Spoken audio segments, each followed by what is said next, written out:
I'm James Welling, I'm the Campaigns Officer for Cheshire Wildlife Trust, and we invited you here today because we feel it's really important that young people have a say in the political debate. Obviously with the general election at the moment, we've got a unique opportunity to try and influence party policy. And what we're hoping tonight is that you'll get a feel for what the candidates are standing for, what the parties stand for, and how you can then go and influence them through perhaps speaking to them directly, or perhaps getting in touch with other people in your local area. And this event today is part of our Wilder Futures campaign. So this kick-started with our Wind in the Willows trailer, I think about a year ago now. And what we're aiming to do with that is really put pressure to deliver an Environment Act, essentially. Because we're in a situation now where nature, we can't just let it stay and exist in certain areas. We need to help it recover, and we need to plan for that in law, essentially. So what we wanted to do was really get MPs, we wanted to get all politicians to start backing stronger environmental legislation. We were calling for an independent environmental watchdog, a nature recovery network, and also specific targets for things like climate change and biodiversity. So what we're hoping today is that you'll get a feel for what's going on currently and what also we need to keep on asking for. So without further ado, what I'm going to do is show you the video that we filmed earlier on in the year with some students from the University of Chester, some from Rees College, and these show really a level of understanding from our young people that they can take part in the political debate and that they can actually give input. And with climate strikes, with Greta Thunberg, we're seeing young people take more of an active role in the environmental debate. So I hope this gives you a feel for some of the issues that we're going to go through tonight, and without further ado, I will show that. Hey, hello, thank you very much. My name's Una, as you said, and I'm the Director of Partnerships here at the University, but I also co-lead an organisation in Chester called Good for Nothing, which accelerates change within the city of Chester. I'm going to introduce each of the panellists. I'm going to begin by introducing Paul Burrows, who's a successful anti-fracking campaigner. He's the first and only Green Cheshire West and Chester Green Councillor. He's also the parliamentary candidate for the Green Party for Weaver Vale. So thank you. If we could give him a round of applause.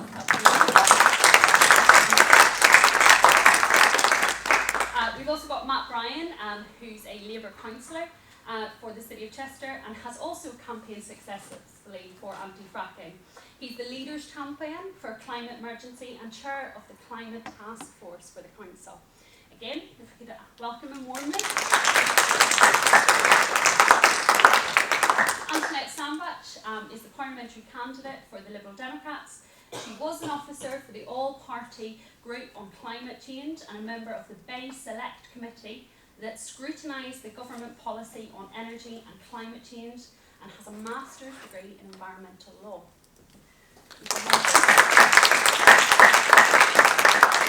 Moving on, we have Samantha George, who is the parliamentary candidate for the Conservative Party for the City of Chester.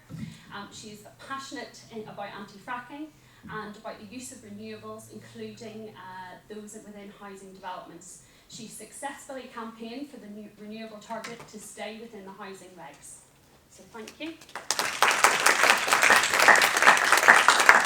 And finally, but certainly not least, we have Lucy McRoberts, who's a wildlife journalist, writer, and author of 365 Days Wild.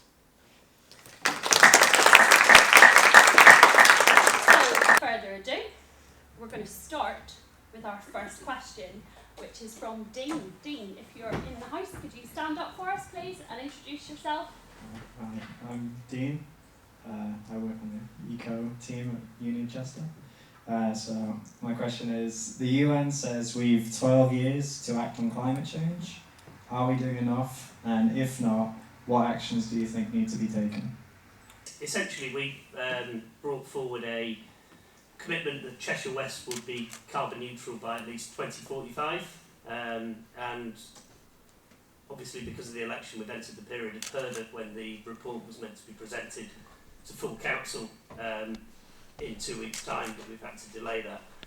So the first thing we did was contact the Tyndall Centre, who they were talking about climate change before it was cool to be talking about climate change. They've run pretty much every decent study and analysis on climate mitigation and interventions that we could make. So we contacted them, and their commercial arm is a company called Anthesis, and 2 weeks ago we received the data of the interventions that we'll have to make as a council, but not just as a council ourselves, because that would only equate to about 0.4% of the entire borough's emissions, but to actually get everybody working together across the whole borough to meet that target.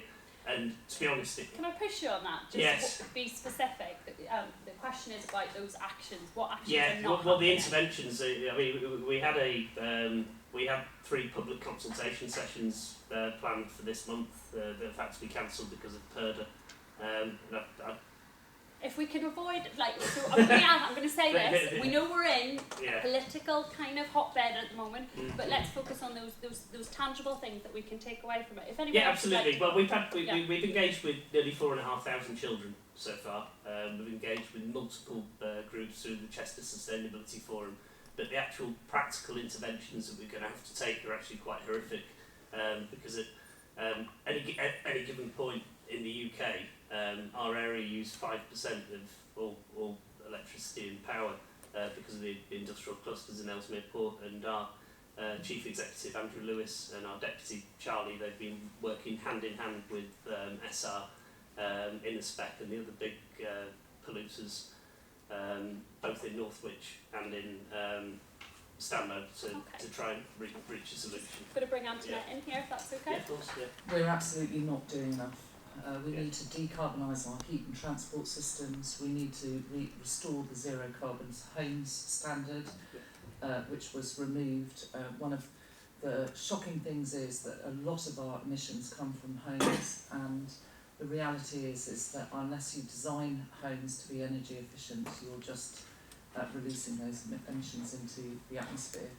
The Lib Dems have some great policies about making sure every new build has solar panelling on it, and as I say, restoring the zero carbon homes standard, which is critical.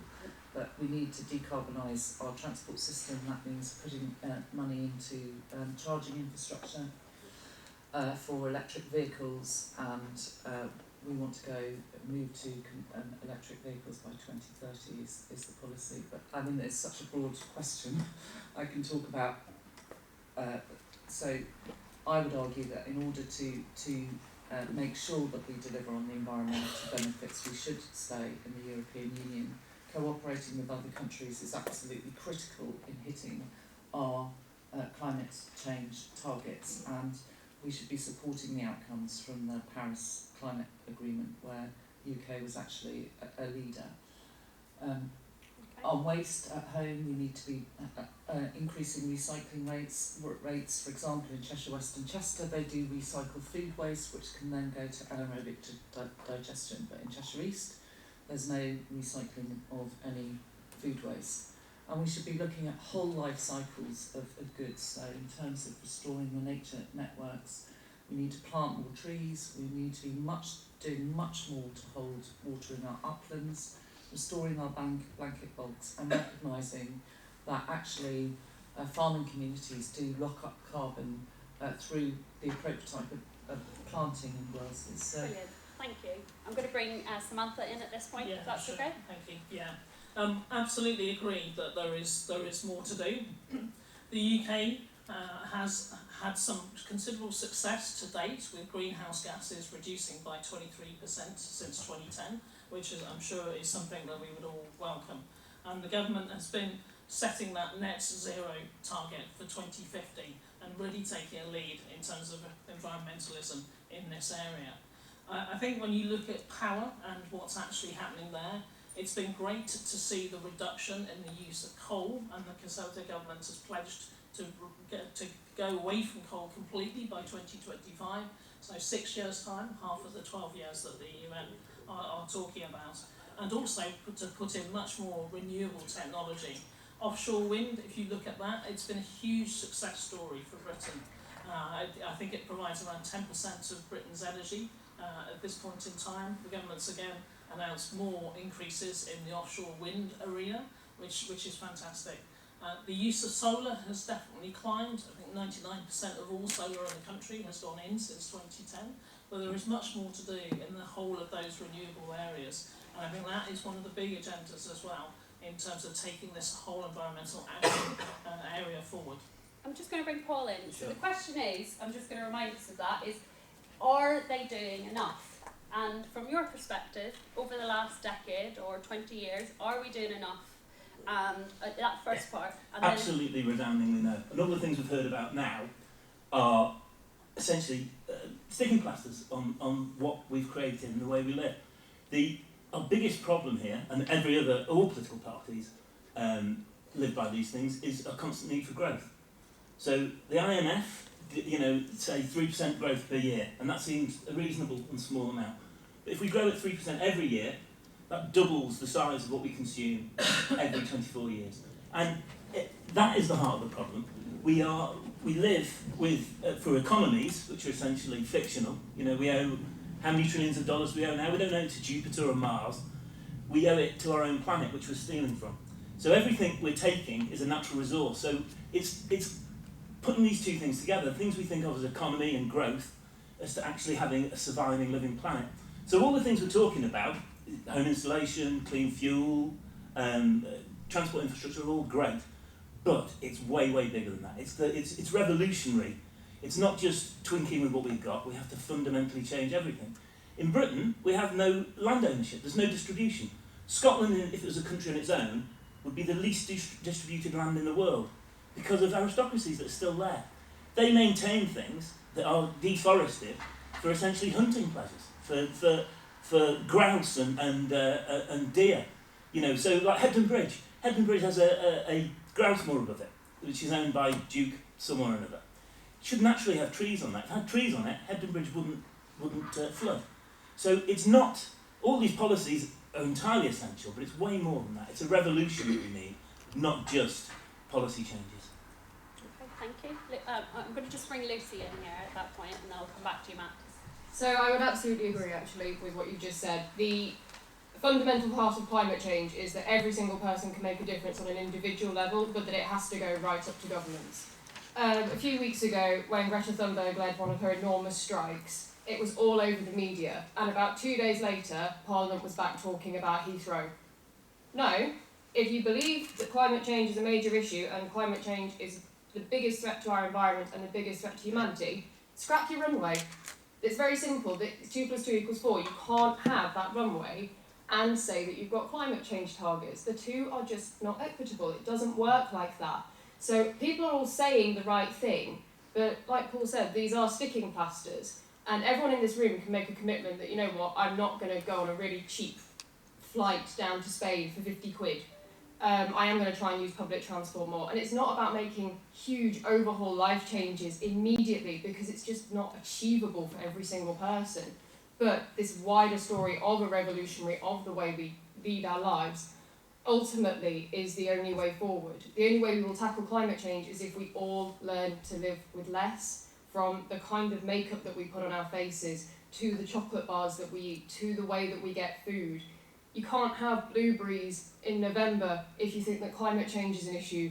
And all of these things are things that we all take for granted, and they're little ways that we all make the problem worse. And it's only by people taking individual action and putting pressure on MPs and saying, no, we don't want this airport, we don't need this other airport, we don't need this other runway, we don't need all of these things, we don't need them. What we need is a planet that can support us and that can support wildlife as well. I'm going to try and avoid, if we can, making this a personal party political pitch. Okay, so I'm going to ask you all to refrain from that. You will have a chance to think about that, but this is about the environment, and actually it should be an all-party, interest. Do you have a swear jar? It is actually an all-party interest. Yes. And Absolutely. Yes. the all-party group on climate change in Westminster works cross-party. I think it's because the environment's going up the political agenda that it has become much more political, funnily enough, when there's been quite a lot of consensus previously. Yeah. So, although you see very confrontational exchanges on the television in Westminster, behind the scenes there's a lot of cross-party working on That's climate good. change. I'm sure we're all glad to And hear it's the that. same with the council Yeah. as well. That's great. We've got completely cross-spectrum. Okay. Yeah. So the question, the top one I'm going to pose to you all, and you don't all have to answer, don't worry, I'll just ask you to nod to me. How can you, as local political figures, enable young people in Cheshire to drive action on climate change? Fire ahead. So you've got a really active youth parliament in Cheshire that engages massively. In fact, I think that young people in Cheshire are ahead of the politicians. I've done loads of school visits over the last 4 years, and I would say that, both primary and secondary level, and I would say that the young people in Cheshire are actually far ahead of the adults, if I'm honest, and are much more aware of the nature around them and the importance of action on the environment. And I really see that, and when I talk to young people, I explain to them that they may not have a vote, but I did explain to them that they may not have a vote, but I was still their voice. And I think that's a really important message that all politicians can send out. You know, you may be 11, but your concerns about biodiversity, your concerns about climate change are as important as someone who's 73. And there's no distinction. So I actually think, from the experience that I've had over the last 4 years, that Cheshire's really engaged. There's always more to do. Yeah, Matt, if I get you in there. Yeah, so recently we sent an email to every single head teacher in Cheshire West, asking, spelling out just the agenda and seeing what the feeling was amongst the children and the students, and asking them to send videos in for an event that was planned for next week at Chester Zoo, which was basically a big event to bring everybody together to work through the interventions and get some feedback from everyone to try and come up with a feasible plan that everybody was happy with. That's been postponed until the end of January now, but as of last week it was about 4,500 kids that we've had, students from a broad age bracket that we've talked with, and that's been in conjunction with Greenpeace through a chap called Neil McFadden, and he's been absolutely brilliant in organising it. We've had, I've managed to get 100 grand funding through the council, and we're going to expand the programme even more to train up hopefully retired volunteers. Otherwise it'll cost us a lot more than 100 grand. To basically get across to the other 60,000 students that we've got in Cheshire West and Chester. Yeah, just say, I think events like this today are actually brilliant, aren't they? Because this is just part of the journey of mobilising and getting everybody involved and getting people's voices heard. And I think it's, I must say, you know, well done to Cheshire Wildlife Trust for putting this on. The second I heard about it, I thought, oh, this sounds really good. I want to be here. So, and I think it's a great opportunity. I'd love to see more of these kind of road-going events taking place around Cheshire as well. And I hope this is, you know, absolutely going to be the case. Okay, bring you very quick. I'd encourage everybody to join the school strike every third Friday. If nobody was in school in Cheshire, it would be on all the news, and people would actually start listening. That's why people are listening now. Let's not just be passive in this. Whatever age you are, show everybody, show society that we're not going to put up with this. So Thank you. anybody can come out every Brilliant. third Friday. That's great. How important do you feel local involvement is in achieving environmental sustainability? And I'm going to ask you to be really quick. I'm going to give you like 10 words. That's all you're allowed for that one. Okay. Right? Absolutely imperative, and we have an ability to be facilitators with partners in the rest of the county. Okay, I'll give you that. Yeah. Okay, anybody else? Yeah? Critical, grassroots, change from the bottom up is always more effective than change from the top down. Brilliant. Anybody else want to come in on that? Yeah. Stop participating, say no. Okay. Stop. What? Participating, you know, we have to take action. Brilliant. Anyone else? I just, how many words have I got? 10. Yeah, that's it. I think hugely important, very focused on specific local projects is a great way to get people involved. That's 15. And motivated. Yeah, that's it. Yeah. I was copying it. Lucy? Local starts with all of you guys, so if there's ever an event like this again, you can all bring 5 friends. Perfect. There, that's perfect. Right. Is Thunberg's criticism of the pursuit of fairy tales of eternal economic growth right? Is it possible for neoliberalism and effective climate action to coexist? That's a big one for you on a Friday evening. Yeah. Make you work for that water.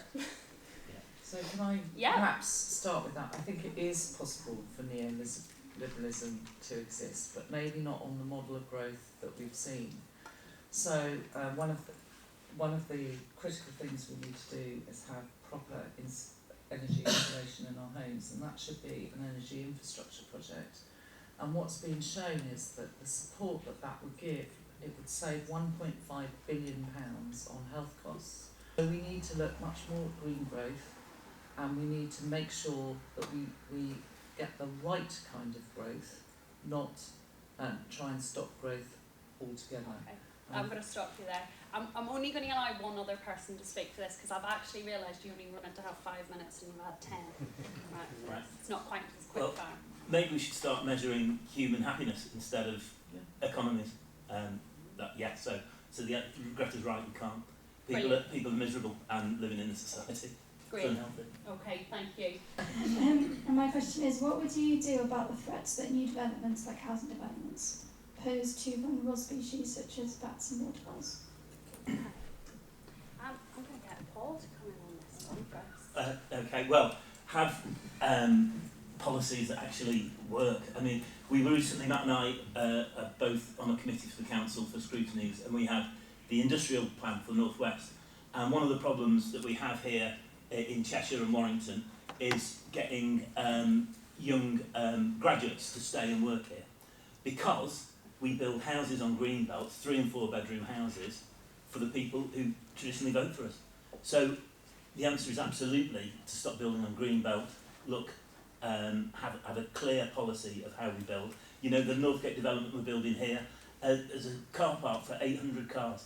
We should have sustainable, high quality, passive flats there that people, which won't interfere, you know, we won't be breaking any new ground, and actually find places, decent places for people to live, connected with infrastructure and public transport. Lucy, if I can bring you in at that point. Yeah, that's fine. I think the problem with housing is that, like Paul said, everyone's building 3 and 4 bedroom houses because they want to get a vote tick, and it's actually people like you who are going to struggle when you leave university to find somewhere to live, and somewhere that you actually want to live, because we all have this idyllic view of living somewhere with a garden, and it's beautiful. We need to start actually factoring that into the way we build houses. I've actually got this totally revolutionary idea that no one seems to think about. When we look at a piece of land, someone goes and does a biodiversity survey on it, and they go, there's no great crested newts there, we can build some houses. How about we think, could there be great crested newts there? Could there be water voles? Could we be doing reintroductions? And what could that land be like? What's the biodiversity potential of that land to live alongside people? Maybe we should have slightly smaller houses. Maybe when we build great estates, we should be looking at the way that the gardens link up, so that you automatically have a 13 centimetre hole in every single fence so that your hedgehogs can move through it. But we don't think like that. It's about flat pack housing that you can get up as quickly as possible. And I'm very annoyed about this because it's currently going up on the field behind my house, where we have seen all 5 species of owl that you get in the UK. Okay, on that note, I'm going to bring Antoinette in. So I'm here to say that the council already has the powers to change the kind of housing that they put forward or require in a development. Actually, what we need is much better design. So we need to design housing with eaves that allow swallows to nest. We need to have, there are special bat tiles that you can install on roofs to encourage bat roosts, species of bat to roost. We need to be designing green gardens that absorb water instead of hardcore standings. We could be much better about recycling our water. Matt's spoken already about some heat and power initiatives where if you're near an industrial zone, we could actually be using waste heat to heat our houses cheaply and effectively. There's some great powers that have gone to Manchester. They've devolved powers down to the Mayor of Manchester, and there are some really great systems where good design is being used to not only to support climate change initiatives, and we should be doing much more about that at a local level. And you know, if someone is converting a barn, yes, you may need your wildlife ecologist, your ecologist's report, but let's look at where we can encourage and nurture spaces inside our cities. You know, what about rooftops, green roofs, housing for beehives. The Ministry of Agriculture has its own hives on the roof in London. We could be doing much more in urban environments to support biodiversity, and we should be doing much more in design to support wildlife, which I think through the Mersey Forest, we've just put in quite an ambitious bid. We've actually acquired a quarter of the entire of the UK's funding for urban tree planting, which will go a long way across Cheshire West, Cheshire East, and Halton and a bit of Merseyside, because we've planted 10 million trees in the past 15 years. This is going to be increased by a massive amount, but land is always the problem. Funnily enough, we have actually got beehives on top of the Story House. That's just a little trial that's going on at the moment, but it's quite positive.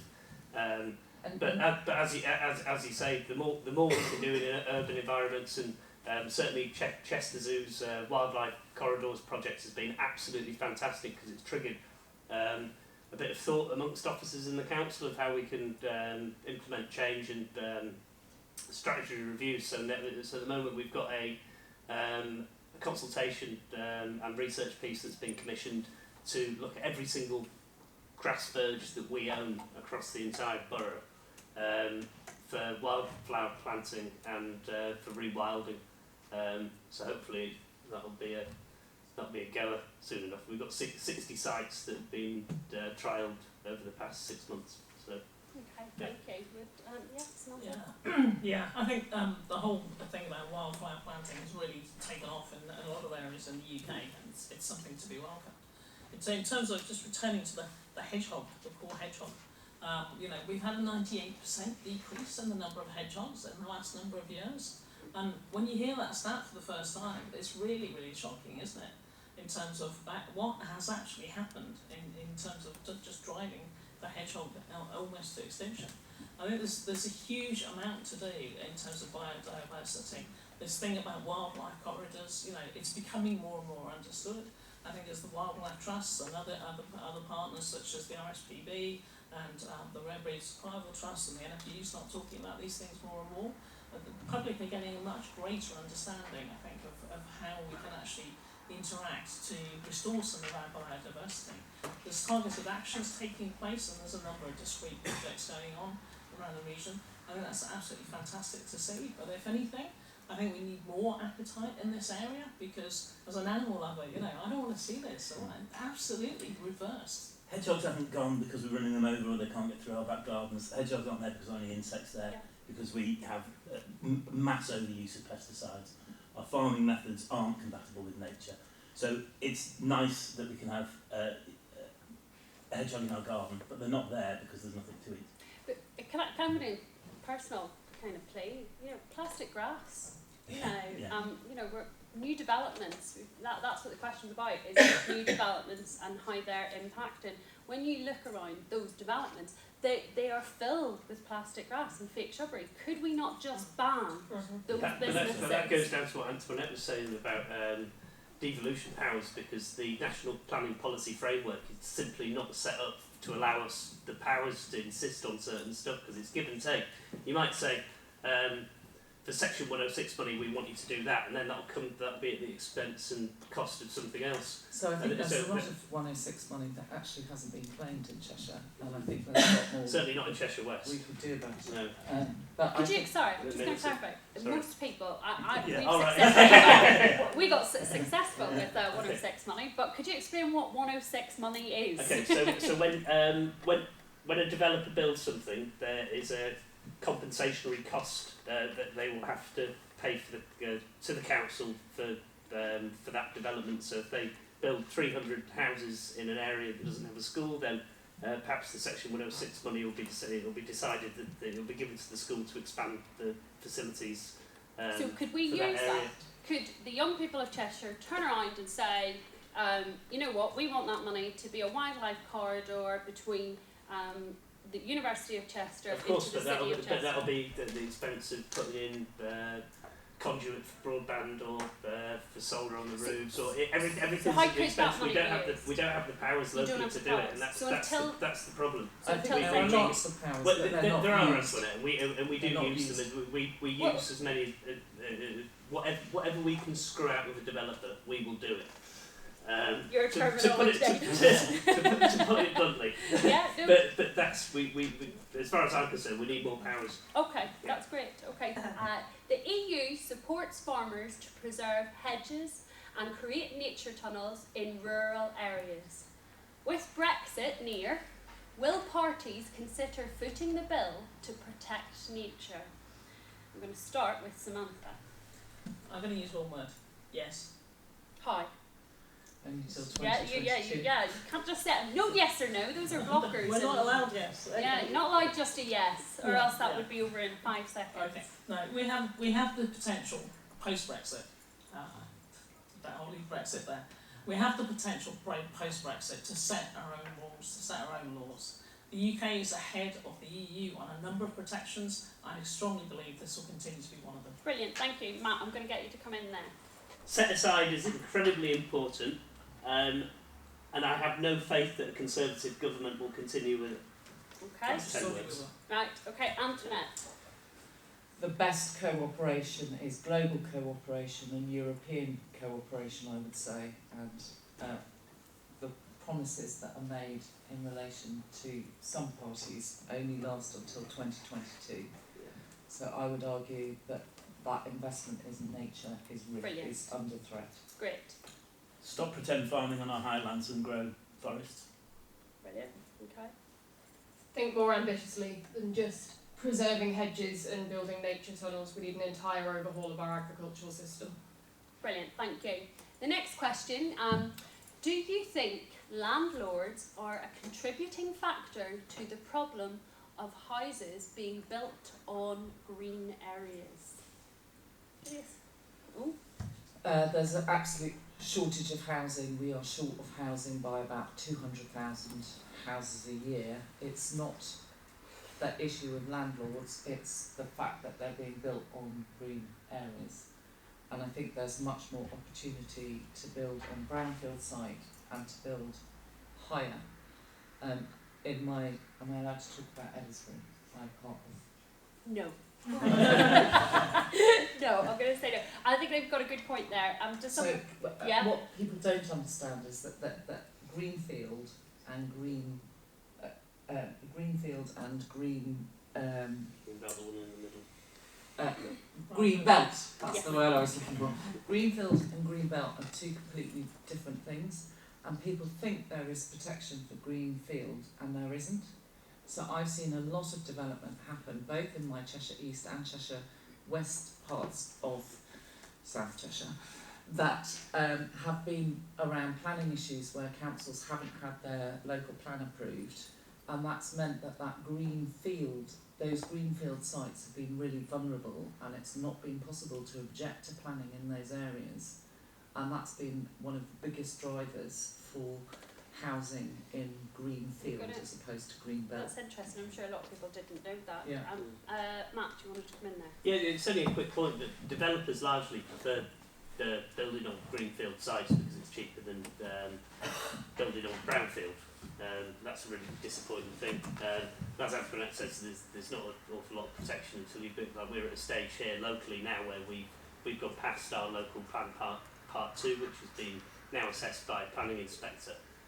But still, ultimately, if we have a development, even if it's gone through all the stages of local government through the planning process, and we've still rejected it, you'll end up with a government appointed planning inspector that'll just stamp it off anyway. So is there a misconception about the powers? Is that because I think some of us wouldn't Well, know that in So, here? so Yeah. local neighbourhood plans are really, really important. You can help shape it, you can help say what kind of housing you want, whether you want start-up homes and homes, downsizing homes.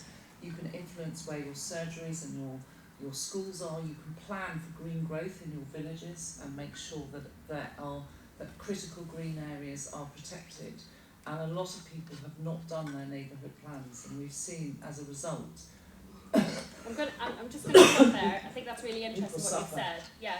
I'm going to areas stop there. suffer. And I'm going to Sorry. ask us because of time. We're going to not going to answer that last one. We're going to move on to the next question.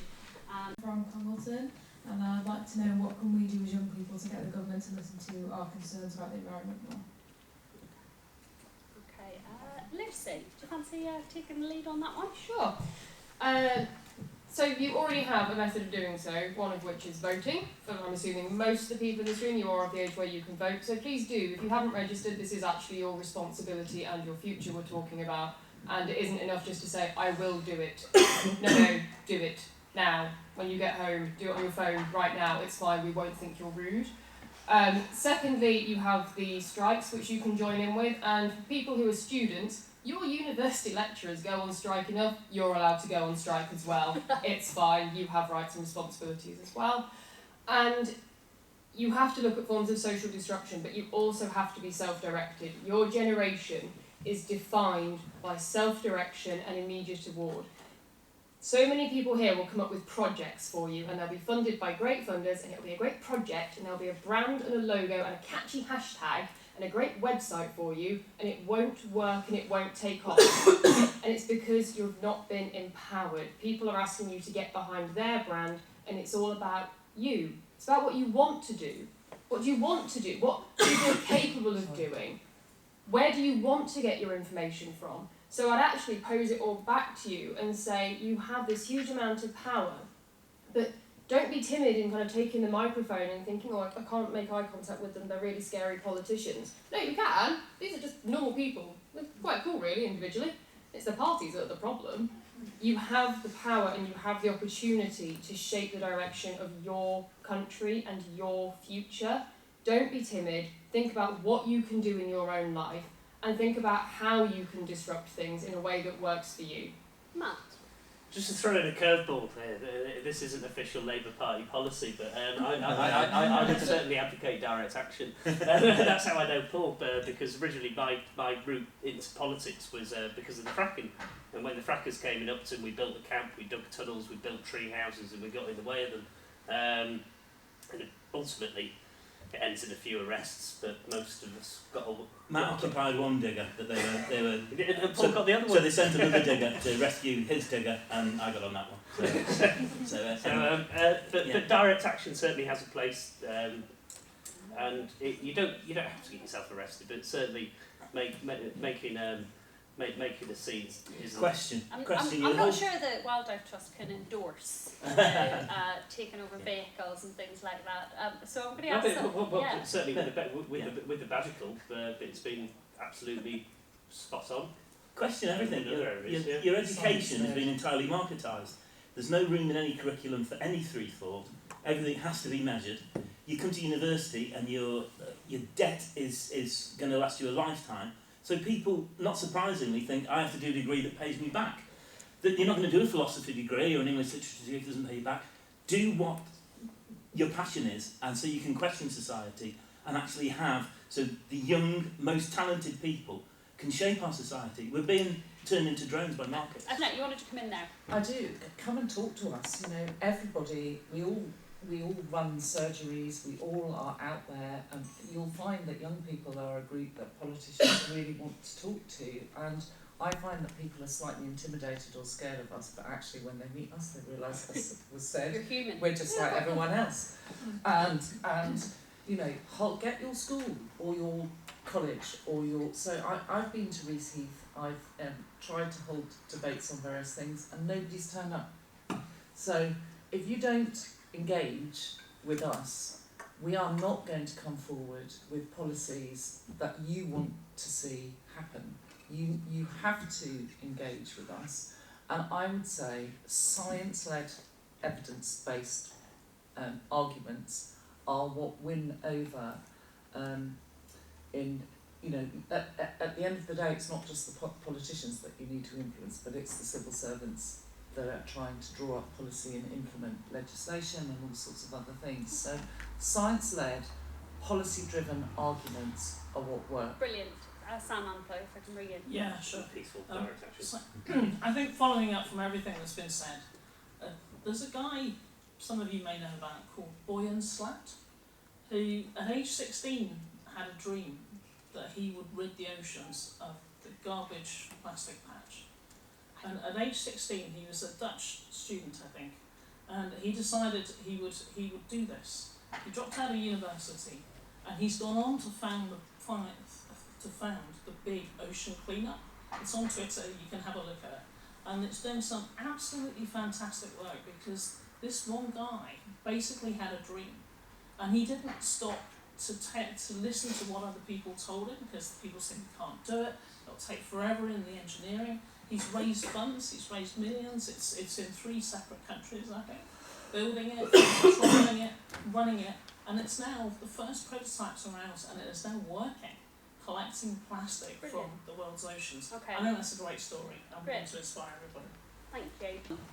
Should the voting age be lowered to 16? Okay, Samantha, if I can get you to start off there, please. Okay, not in favour of that. There's a big debate about it, but at this point in time, that's my view. Can I ask why? I just think there's, there is just so many different things happening.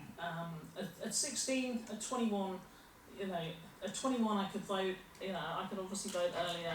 I didn't know my own mind at that point in time. I think my ideas were very, very much developing.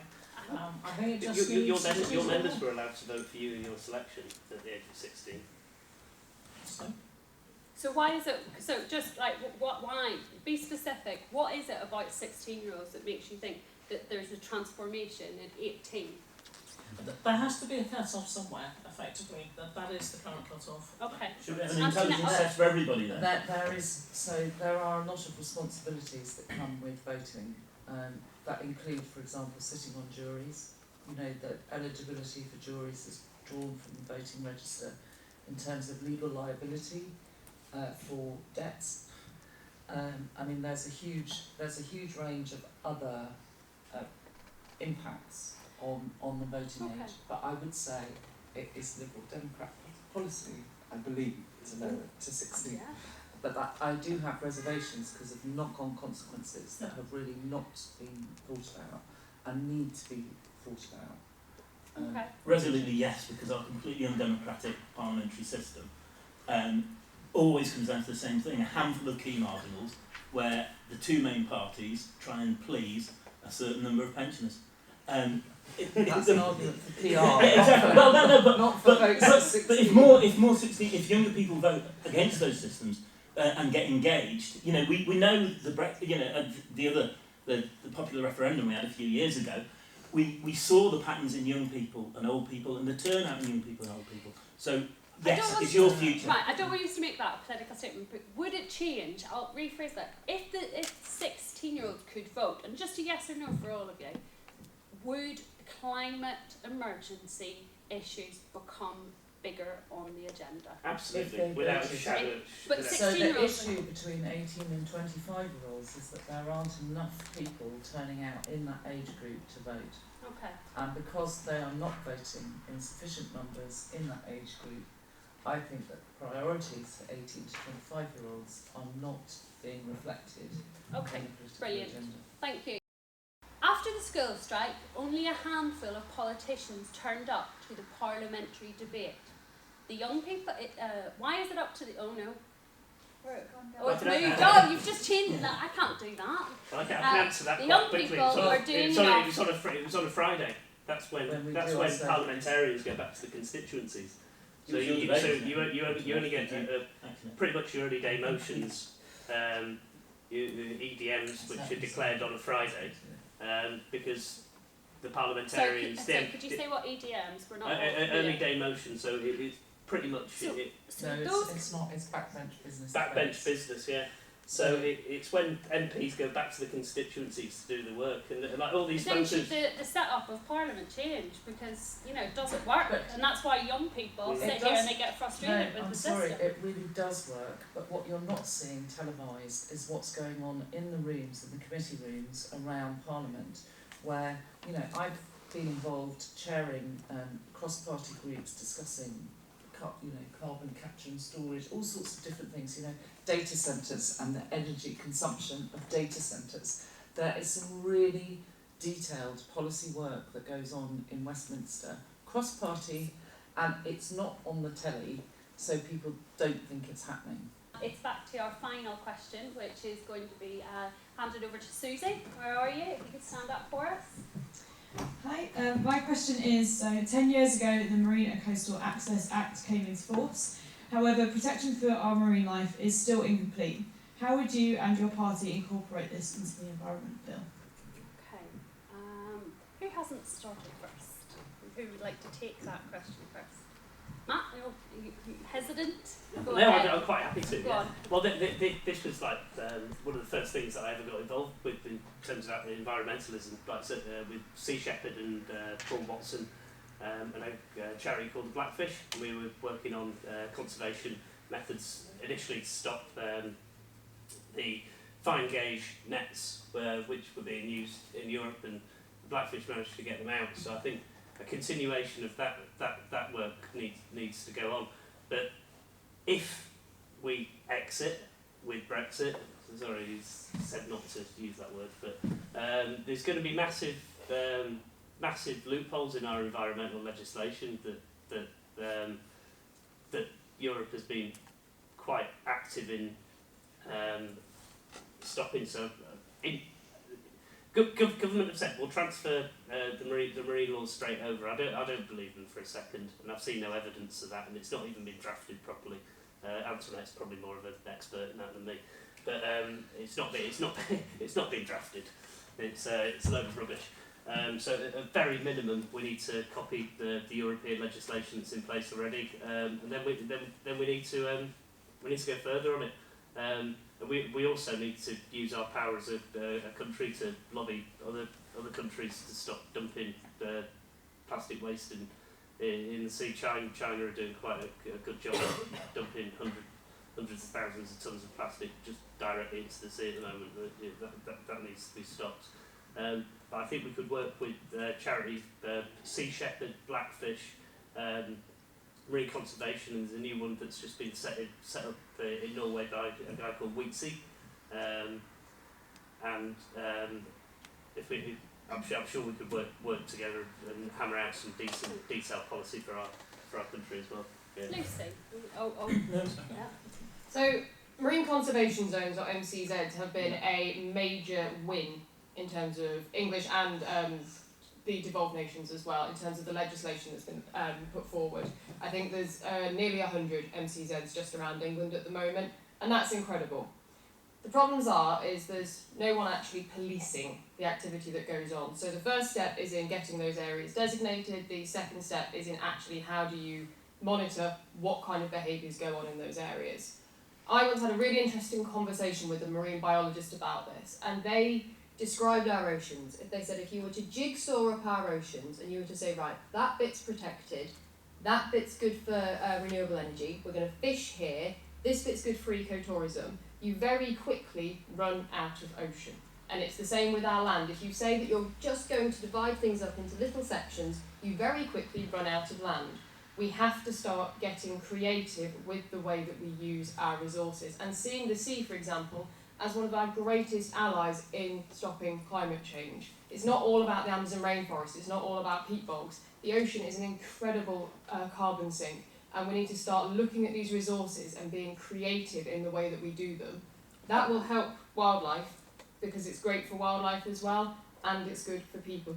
We have to start thinking win-win. I can bring Paul in here. Yeah, and these are places we've made personal decisions. We eat basically 3 types of fish in Britain.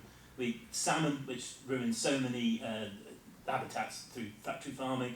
We eat cod, which is incredibly wasteful because we take everything else with it. What else? We eat mackerel and tuna. Tuna are obviously terrible. So this is somewhere we can do something ourselves. Stop eating those 4 fish. Thank through a you. couple of. Anybody else want to come in Thank on you. that?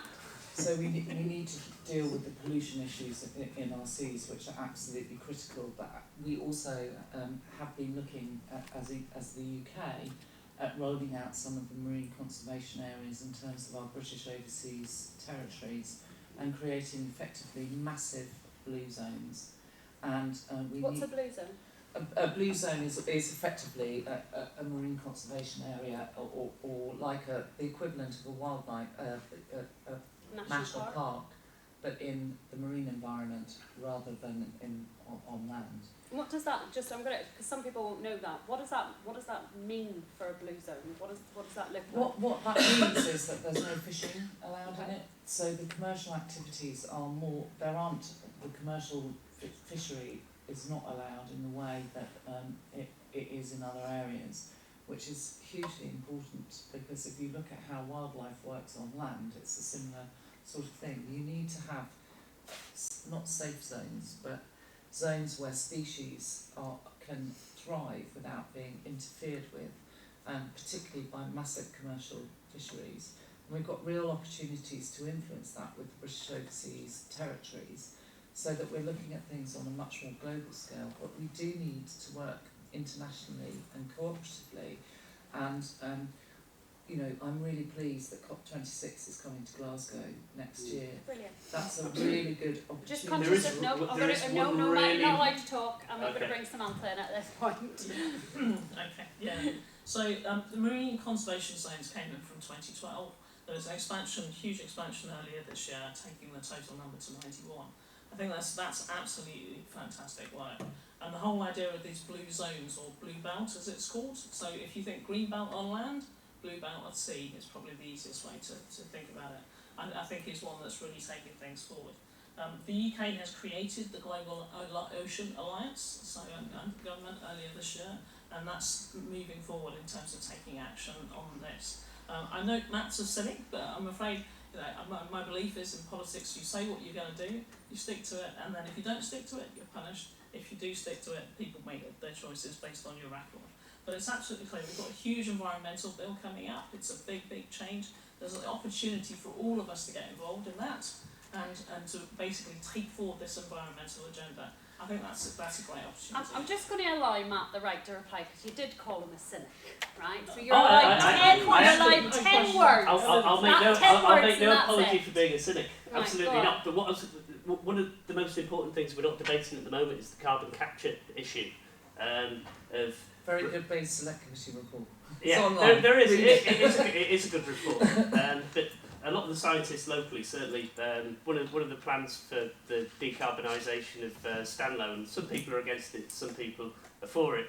I'm for it if it's done in the correct fashion. It's reversing the pipelines, because basically, if you add CO2 to a saline salt solution, then you will get a calcite limestone. You're talking science, there's an so there is a technical way that we can actually reverse climate change through carbon capture in the ocean. Brilliant, that's great. So that's the kind of idea of it. Yeah. Right, we're just conscious of time at this point. Okay. Right, I'm going to allow you one question, right? So the most voted for question will be asked to the panel. Okay, if we give them a second to get some water. Yeah?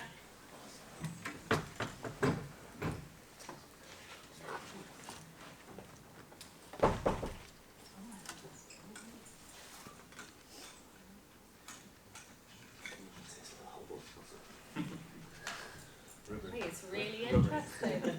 So far at the top, I think this is quite an interesting one. One that I've talked quite a lot about is, to what extent do you believe the climate struggle to be aligned with the class struggle? Next contender is, what do you think of attempts to put an economic value on natural wildlife as a way to preserve it?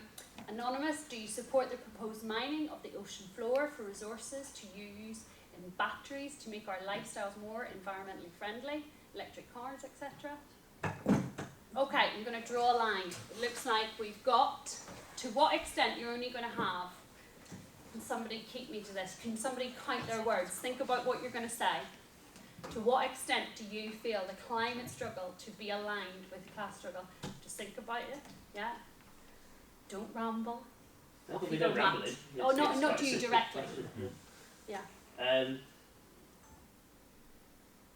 Absolutely paramount to I've only got 10 words, haven't I? Paramount, yeah? Yeah, it affects the poorest people. We've got floods in Mozambique, we've got floods in Zimbabwe, we've got floods in North Yorkshire, and it's always the poorest people that get affected first. Fuel poverty. It's Thank you. That's all rich you're don't allowed. struggle. Yeah. Absolutely, billionaires are dragons that just don't hoard money, they hoard all resources and all opportunities. Okay. So we can't have an equitable ecosystem without an equitable distribution. Brilliant, that's it. That's all you're allowed. Lucy? I'll be quick. If you look at history, the environment is traditionally a middle class issue. We have to make it an issue for everybody. Okay, fantastic. I would argue it is already an issue for everybody. Everybody will be affected if we don't get it right. And that's what it's. I don't think it is a class thing. I think it's a world thing. And I think I think everybody or most people are now really conscious of the need and the science behind climate change and the need to address it. Okay, thank you. Samantha? Yeah, absolutely. I don't. I think that this is a struggle that is personal and is basically a struggle for the whole of us across the whole planet. I'm here today because I want to take action on climate change. We all want to take action on climate change. I think as an individual struggle, it's one that we can work together to see a huge difference in society, and that is what's needed. Thank you. Okay. If you could get a politician to do one thing for the environment, what would it be? As well, Tom, how can you separate the science from the politics when addressing climate change? Thank you. So you'd like them to separate the politics? Yeah, from the science, yeah. Right, okay, so they'd like you to separate the politics. Anyone else? No? Any of the older? I'm not going to look, I'm not going to pass over. Right, anybody else in the room who might not fulfil the 25 cap? Right, go on, I'll open it to you.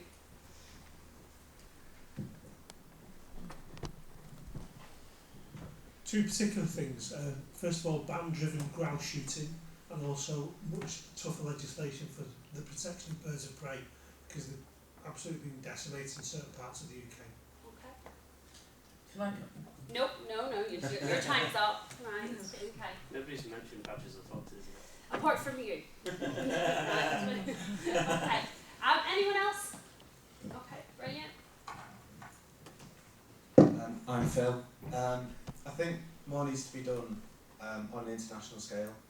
So you've got countries like China, India, and now the USA under Trump that seem to just have a sort of disregard for climate change and the environment as a whole. Brilliant. Thank you. I'm going to draw it to a close. I'm Charlotte, I'm the Chief Executive of Cheshire Wildlife Trust. Just want to say a massive thank you for you all to coming tonight and giving up your Friday evenings to come and engage in a political debate. I hope you've enjoyed it.